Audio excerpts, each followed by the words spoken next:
ام اراد بہم ربہم رشدا, یا رب نے خیر کا ارادہ کر لیا ہے. تو کتنی تمیز ہے جنات میں, ہے وہی.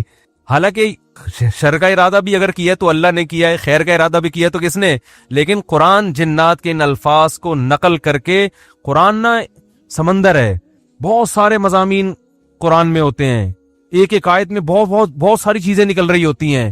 تو یہاں یہ جہاں یہ بات ثابت ہو رہی ہے, تبھی تو فقہا نے بیان کیا نا کہ قرآن اور حدیث سے استدلال 4 طریقوں سے ہوتا ہے, عبارت النص, اشارت النص, اقتضاء النص اور دلالت النص. 4 طریقے ہیں جہاں سے فقہا قرآن اور سنت سے مسائل نکالتے ہیں, جو اصول فقہ میں پڑھائے جاتے ہیں. جو آج کل جو نئے محقق آ رہے ہیں نا مارکیٹ میں, انہوں نے ان میں سے کوئی اصول بھی نہیں پڑھا ہوتا. تو اس سے یہ بھی پتا چل رہا ہے قرآن تمیز بھی سکھا رہا ہے ہمیں کہ جنات سے تمیز سیکھ لو, ہمیشہ شر کی نسبت اپنی طرف کرو. صحیح ہے نا, میری وجہ سے ایسا ہوا, یہ ساری خرابی کس کی وجہ سے ہوئی ہے, میری وجہ سے ہوئی ہے. بھائی میری کوئی کوتاہی ہے جس کی وجہ سے شکست ہوئی ہے. جیسے غزوہ احد میں شکست ہوئی تو صحابہ نے تو اپنے آپ کو جھونک دیا تھا, شکست ہو گئی تو قرآن نے کیا کہا, تمہاری وجہ سے ہوئی ہے. ٹھیک ہے نا, تم نے پیغمبر کی اس معاملے میں اطاعت نہیں کی. صحابہ نے یہ نہیں کہا واہ ہم مدینہ چھوڑ کر آ گئے پیغمبر کے لیے, ہے بھائی اتنے ساری ہم نے قربانیاں دے دیں اور اسباب کی دنیا میں کامیابی کی امید نہیں تھی, پھر بھی ہم نے اپنے آپ کو میدان جنگ میں لے جا کے جھونک دیا. اب ایک گھاٹی پہ اگر 50 آدمیوں کے میں سے چند لوگوں نے اگر امیر کی اطاعت نہیں کی تو اس کی ہم سب کو اتنی بڑی سزا مل رہی ہے. دوسرے کوتاہی تو انہوں نے کی ہے اور قرآن کہہ رہے کہ تم نے کی ہے, سب کی طرف نسبت کیوں کی جا رہی ہے؟ صحابہ نے ایسا کوئی لفظ زبان سے نہیں نکالا, کچھ بھی نہیں نکالا صحابہ نے. اے اللہ ہماری غلطی ہے, ہم استغفار کرتے ہیں, آئندہ یہ کوتاہی نہیں ہوگی. تو کیسا کامیابی کے اصول ہیں یہ. تو بھائی دیکھو دنیا میں آپ کو اللہ کی مان کے چلنا ہے, آخرت میں پھر اللہ آپ کی مان کے چلے گا. سمجھ رہے ہو نا, پھر آخرت میں اللہ کہے گا کہ وَلَكُمْ فِيهَا مَا تَشْتَهِي أَنفُسُكُمْ, تمہیں زبان سے نہیں بولنا پڑے گا, جو دل میں تمہارے خیال آئے گا نا, خواہش پیدا ہوگی, اس دل کی خواہشات کو اللہ وہاں پورا کرے گا. دنیا آزمائش کی جگہ ہے, پیڑے کھانے کی جگہ نہیں ہے. یہاں آزمائشیں ہیں, اور اگر کوئی آزمائش نہیں ہے تو یہ خود ایک آزمائش ہے. آپ کہہ سکتے ہیں فلاں تو بڑی ہنسی خوشی زندگی گزار رہا ہے, وہ تو کوئی آزمائش ہی نہیں ہے. او بھائی یہ ہنسی خوشی زندگی خود ایک آزمائش ہے کہ یہ اللہ کا شکر ادا کر رہا ہے کہ نہیں کر رہا. اسے نہ کوئی بیماری ہے, اس کا گھر بھی ہے, اس کے بیوی بچے بھی ہیں, اس کو سکون بھی ہے, گھر میں آتا ہے بیگم تمیز سے بات کرتی ہے, اور جناب گھر سے باہر نکلتا ہے تو بیگم پوچھتی نہیں ہے واپسی پہ کہ انڈے کیوں نہیں لے کر آئے. کوئی کسی قسم کی ٹینشن نہیں ہے. یہی ہو رہا ہے نا آج کل. اور جناب ابا بھی ٹھیک ہیں, اماں بھی ٹھیک ہیں, ملک کی حالات بھی ٹھیک ہیں, بے روزگاری بھی نہیں ہے, بلب کے والدین کو گالیاں دینے کی بھی ضرورت نہیں ہے, لائٹ بھی نہیں جا رہی ہے, پنکھا بھی چل رہا ہے, بٹن دباؤ پنکھا چلتا ہے. جیسے آسٹریلیا میں تو یہی ہوتا ہے, بٹن دباتے تھے پنکھا چل جاتا تھا. وہاں پہ میں حیران ہوتا تھا یار, ہم تو دیکھتے ہیں ٹرائی کر کے چلا کہ نہیں چلا. ٹھیک ایسا ہی ہوتا ہے نا, چل گیا اے اللہ تیرا شکر ہے, نہیں چلا کوئی بات نہیں, لائٹ آنے والی ہے تھوڑی دیر میں آ جائے گی. جنریٹر چلاؤ, کھینچو پھر اس کو جا کے, کتنے تو چپک کے مر گئے جنریٹر سے بیچارے اس چکر میں. تو کوئی ٹینشن اگر نہیں ہے تو بھی بڑی ٹینشن ہے بھائی. کہیں اللہ ایسا تو نہیں ہے کہ کوئی بہت بڑی پکڑ آنے والی ہے, اللہ کی بہت بڑی پکڑ نہ آنے والی ہو, اس لیے ڈرنا ہے. تبھی کہتے ہیں نا الایمان بین الخوف والرجاء, خوف اور امید کے درمیان ہے ایمان. اللہ کی نعمتوں پہ خوش بھی ہونا ہے لیکن خوف کے ساتھ, اترانا نہیں ہے, خوف کے ساتھ. یار اللہ نے مجھے گاڑی بھی دے دی, گھر بھی دے دیا, بیوی بچے بھی دے دیے, روزگار بھی اچھا ہے, صحت بھی اچھی ہے, سب کچھ ہی مجھے مل گیا, تو کہیں یہ استدراج نہ ہو, اللہ کی طرف سے ڈھیل نہ ہو, کیونکہ فرعون کو بھی سب کچھ مل گیا تھا. صحابہ میں تو ایسا بھی ہوتا تھا جب ان کے سامنے اچھے مرغن کھانے آتے رونا شروع کر دیتے. کہیں ایسا تو نہیں ہے کہ ہم نے نبی کا جو ساتھ دیا تو اللہ تعالیٰ نے ہمیں ہمارے اعمال کا بدلہ کہیں دنیا میں ہی تو نہیں دے دیا, ایسا تو نہیں آخرت میں نہیں ملے گا, اس سے ڈر جاتے تھے وہ. اور آج ہماری حال دیکھو, ہماری حالت دیکھو, خوشی ملتی ہے تو اترانے لگتے ہیں, دوسروں کو نیچا دکھانے لگتے ہیں, اور ایسے سمجھتے ہیں ہم سے بڑا فنٹر دنیا میں کوئی ہے ہی نہیں, اور اعمال کس سے پیچھے ہٹ جاتے ہیں. خوشی ملی ہے نا تو اعمال سے کیا ہو جاتے ہیں پیچھے, اور غم ہوتا ہے تو واویلا کرنا شروع کر دیتے ہیں. جیسے قرآن نے کہا ان الانسان خلق ہلوعا اذا مسہ الشر جزوعا واذا مسہ الخیر منوعا, کہ انسان کو جب شر پہنچتا ہے جزوعا, جزا فضا شروع کر دیتا ہے, واویلا, ہائے میرے رب نے یہ کر دیا, ہائے میرے اللہ نے یہ کر دیا میرے ساتھ, میں ہی ملا تھا ٹینشن دینے کے لیے. اور جب خوشیاں ملتی ہیں منوعا, اللہ فرماتے ہیں کنجوس بن جاتا ہے, میرا مال میں خرچ نہیں کروں گا, میں غریبوں کا خیال نہیں کروں گا, میرا پیسہ ہے, میری محنت ہے. تو کہیں الا المصلین، فرمایا کچھ لوگ ہیں جو معتدل ہوتے ہیں کہ جب غم پہنچتا ہے تو صبر کرتے ہیں، خوشی پہنچتی ہے تو اللہ کی اطاعت میں اور زیادہ بڑھ جاتے ہیں. اور وہ کون لوگ ہیں؟ الا المصلین الذین هم علی صلاتهم دائمون، وہ نمازی جو اپنی نمازوں کی حفاظت کرتے ہیں. اور والذین هم من عذاب ربهم مشفقون، آخرت کا سوچ سوچ کے ڈرتے رہتے ہیں. لفروجہم حافظون، اپنی شرمگاہوں کی حفاظت کرتے ہیں. الا علی ازواجہم او ما ملکت ایمانہم، سوائے اپنی بیویوں کے کسی اور کے پاس نہیں جاتے. لاماناتہم وعہدہم راعون، اپنے ایگریمنٹ کے پابند ہوتے ہیں، کسی کو زبان دے کے پیچھے نہیں ہٹتے معاہدوں کے. تو اللہ نے جو خوف دن کے دل میں نا ان کی یہ صفات بیان کی ہیں، فرمایا یہ نارمل لوگ ہوتے ہیں. یہ کیا ہوتے ہیں؟ نارمل. آج کسی مفتی طارق مسعود صاحب کے بیانات سننے کے لیے youtube.com/مفتی طارق مسعود کو سبسکرائب کریں، اور اگر آپ لائیو ویڈیو کو کبھی بھی مس نہیں کرنا چاہتے ہیں تو سبسکرائب کرنے کے بعد بیل آئیکن پہ کلک کرنا مت بھولیں. جزاک اللہ.